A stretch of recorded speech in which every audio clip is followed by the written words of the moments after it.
मोहरा drama की last episode की कहानी में आप लोग देखने वाले हो कि जो सिकंदर है वो अभी तो बहुत ही ज़्यादा अलीज़े से इंतकाम लेने की कोशिश कर रहा है। और अब तो उससे कहता है कि तुम तो बड़ा कहती थी कि सारी प्रॉपर्टी ही मुझे कुछ भी मेरे हासिल नहीं होने दूंगी, तो देखो आधी प्रॉपर्टी तो मेरे हाथ में है। तो फिर उसके बाद अलीज़े मुस्कुराती है। तो फिर उसके बाद हमें दिखाया जाता है कि हमज़ा भी बहुत ही ज़्यादा परेशान होता है अपने भाई के बुरे कामों की वजह से। और वो कहता है कि जो बाबा ने प्रॉपर्टी उसके नाम की है वो भी उससे ठीक तरह से नहीं चलने वाली और वो भी लॉस में जाएगी। तो फिर उसके बाद नाज़रीन हमें दिखाया जाएगा कि जो सिकंदर होता है वो अपनी माँ से कहता है कि मुझे कुछ भी नहीं चाहिए, आप बाबा ने मुझे पर कोई एहसान नहीं किया जो प्रॉपर्टी उन्होंने मेरे नाम की है। तो वो उसकी माँ से समझाती है कि नाशुक्री मत करो, नाशुक्री का अंजाम बहुत ही ज़्यादा बुरा होता है। तो उसे ऊपर से हमज़ा भी आ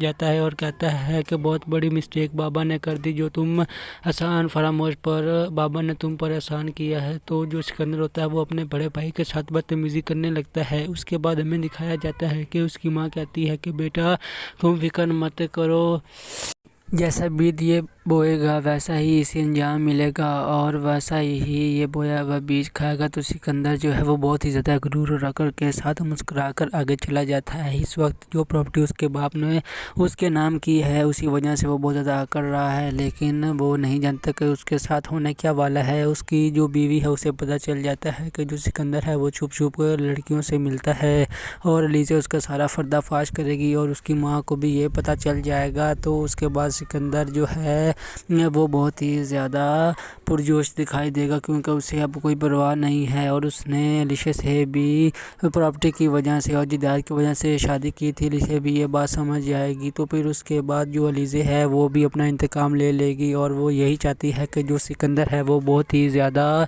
जो है वो परेशान रहे और उसके अलावा जो उसने मेरे बहन और मेरे ख़ानदान को तबाह किया है वही इसे इसका अंजाम मिले और ये दर बदर होकर ठोकरें खाए।